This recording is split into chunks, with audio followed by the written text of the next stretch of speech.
more on Greek now in the Book of Mormon. No, I had that one. In the Book of Mormon, at this passage, First Nephi, Nephi has just beheaded Laban and has disguised himself in Laban's miraculously non-bloody clothing. And he is speaking to Laban's servant. And he says, Nephi says, I spake unto him that I should carry the engravings which were upon plates to my plates of brass to my elder brethren who were without the walls. I bade him that he should follow me. And he, supposing that I spoke of the brethren of the church, and that I was truly that Laban, wherefore he did follow me. Now, remember, this is a Jew in Jerusalem in 600 BC. Remember, too, that this translation is supposed to be divinely inspired. What word in Reformed Egyptian that God would inspire Joseph Smith to translate as church? The word church is never used in the Old Testament, King James Version.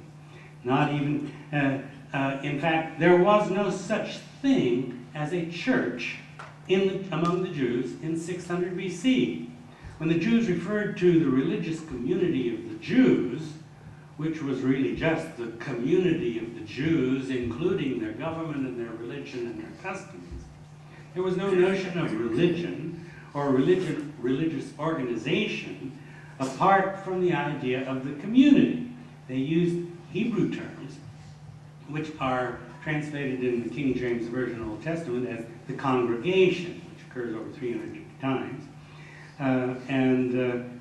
There are several words that are translated like that. Hebrew moed, meeting place, or edah, meaning assembly or meeting place, or chahal, meaning a gathering. Why would God not inspire Joseph Smith to use a word that would fit in with the King James style that Smith was using already, like congregation? The word church occurs in the Bible, in the King James Version, only in the New Testament, and only, except for two passages in Matthew, which most scholars feel are a later interpolation, it occurs only after the death of Jesus and the rise of that organization which came to be called the church, and which is usually used to translate the Greek word ekklesia, from which we get our word ecclesiastic, which means assembly. And it was used, or to call forth. And in the New Testament, it was used to distinguish those followers of Jesus from the rest of the Jewish community. So the Jewish community was the Jewish community, and what was called forth, the Christians, came to be called the church.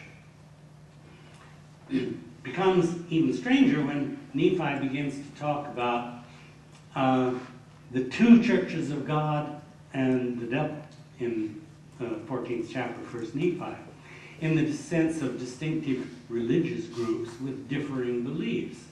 There was no such concept. I mean, in 600 BC. And then in Mosiah, long after Nephi, Mosiah chapter 25, yeah, I've got that on the screen. The word churches is used as though it's being used for the first time in these gold plates. The author feels he must explain what these churches are, the word church means. But didn't Nephi already use the term that means church? And didn't the writer of Mosiah have Nephi's writing available? Well, of course, we learned the secret and the explanation to that earlier this afternoon, that Mosiah was written before Nephi.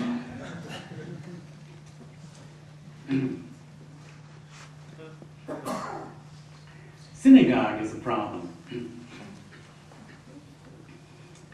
The Jews in Palestine were meeting in synagogues for worship, prayer, and teaching. And synagogues are mentioned frequently in the Book of Mormon, 25 occurrences. However, the word as used there is not used as a variant of church, but rather appears to be something different, usually the place of worship of a sincere false religion.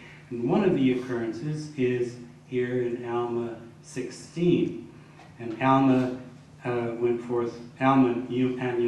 went forth preaching in the synagogues which were built after the manner of the Jews.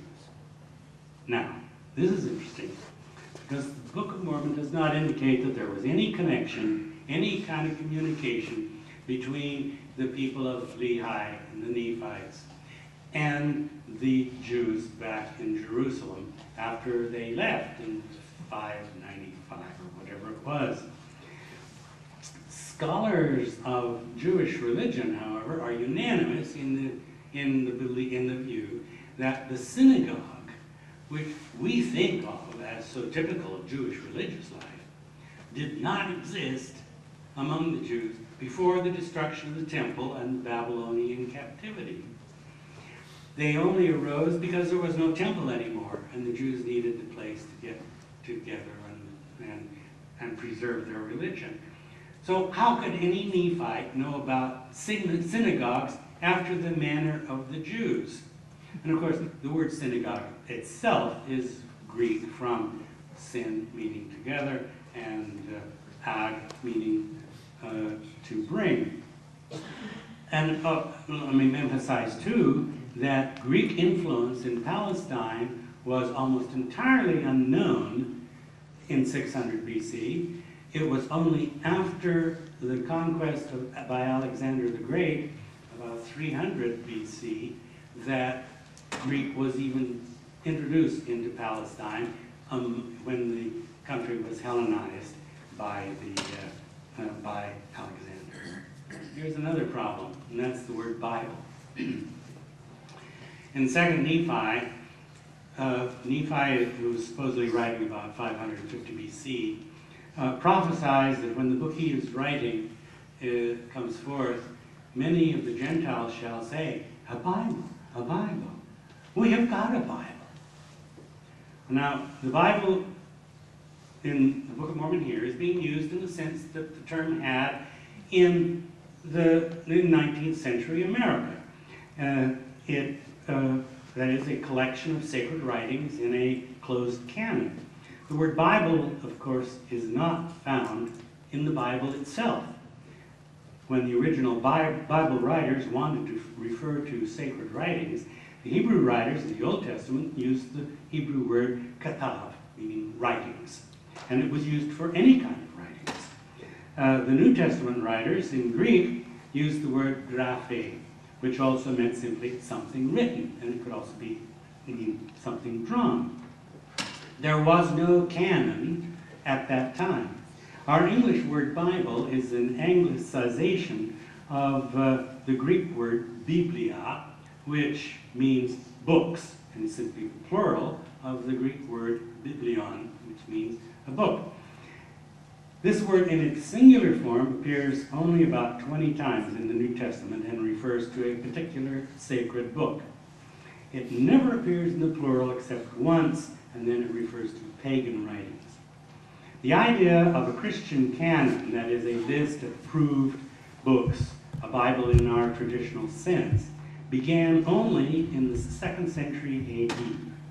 And the first such canon was put together by Marcion about 150 AD, and who is now considered by Christians to be a heretic. At the time Lehi supposedly left Jerusalem, the idea of a closed canon of Scripture had not yet developed. There was no such thing. If you study the history of the development of the Jewish and Christian canon, you'll find that the idea of canonizing sacred books, that is, putting a stamp of approval on it with divine authority, did not arise until the time of the Alexandrian Jews, the 3rd century BC, continued with the prophets, and the result was, of course, the Greek Septuagint version of the Old Testament. So the question arises then, with the word Bible in 2nd Nephi, what Hebrew or Reformed Egyptian word appeared on the golden plates to be translated as Bible?